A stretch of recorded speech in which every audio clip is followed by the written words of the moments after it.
Bonjour à toutes et à tous. Aujourd'hui, on va s'intéresser à un truc assez fou, le système de communication ultra sophistiqué qui se cache à l'intérieur même de notre corps. Imaginez notre système immunitaire, un peu comme un orchestre symphonique immense et complexe. Pour que la musique soit juste, chaque musicien, chaque cellule doit jouer ta partition au bon moment. Tout est une question de communication, une communication hyper claire, précise et synchro. Et les chefs d'orchestre dans tout ça? Ce sont elles, les cytokines. Alors, au programme pour décortiquer tout ça, on va d'abord voir qui sont ces fameux messagers, ensuite on va essayer de décrypter leur langage, qui est loin d'être simple, on verra aussi comment les messages sont reçus, ce qui se passe quand la communication, quand elle déraille, et pour finir, comment la médecine arrive à rétablir le dialogue. Allez, c'est parti. Première étape, qui sont exactement ces molécules qui mènent la danse? Alors, une cytokine, c'est quoi au juste? Le plus simple, c'est de les voir comme les textos du corps. Vraiment, ce sont des petites protéines qui voyagent d'une cellule à l'autre pour donner des ordres. Des ordres du genre attention, infection ou au secours, blessure, et dire à la cellule comment réagir. Et dans cette grande famille de messagers, il y a les forces spéciales, les chimiokines. Leur boulot, c'est d'être le GPS de l'immunité. En gros, elles balisent le terrain, elles créent une sorte de chemin chimique pour guider les troupes, les cellules immunitaires, pile au bon endroit, là où ça chauffe. Bon, maintenant qu'on sait qui sont les messagers, on va voir un truc fascinant. Ils ne se contentent pas d'envoyer des oui ou des non. Non, non. Ils ont un véritable langage avec des règles bien précises. Première règle de ce langage, l'effet cascade. C'est exactement comme une chaîne de dominos.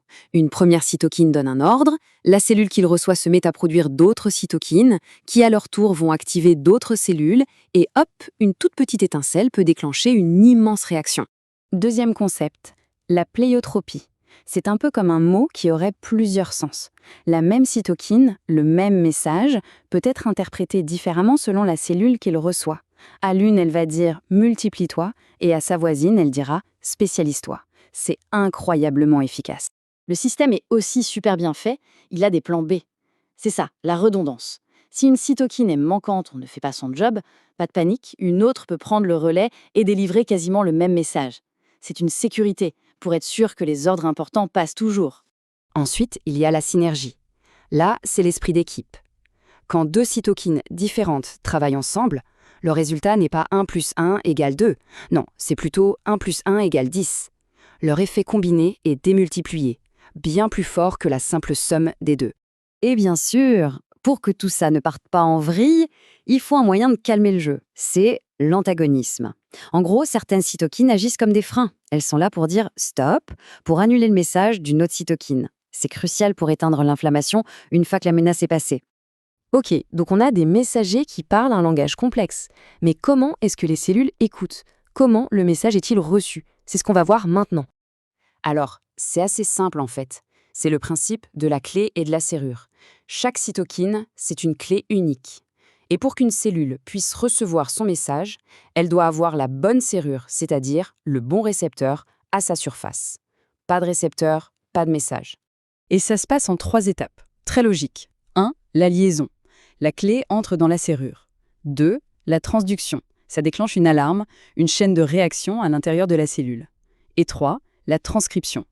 L'alarme arrive jusqu'au noyau, le centre de commandement, qui va alors activer certains gènes et changer le comportement de la cellule. Et cette fameuse chaîne de réaction à l'intérieur, ce câblage interne si on veut, porte un nom. C'est la voie JAK-STAT. C'est elle qui fait le lien entre le récepteur à la surface et le noyau de la cellule pour que l'ordre soit bien transmis et exécuté. Ce système est une pure merveille de mécanique, mais il peut aussi se dérégler. Et quand la communication est rompue ou qu'elle devient chaotique, les conséquences peuvent être vraiment graves.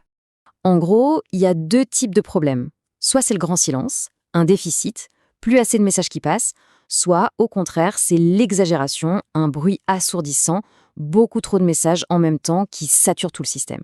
Et pour illustrer ça, les images parlent d'elles-mêmes. D'un côté, le déficit.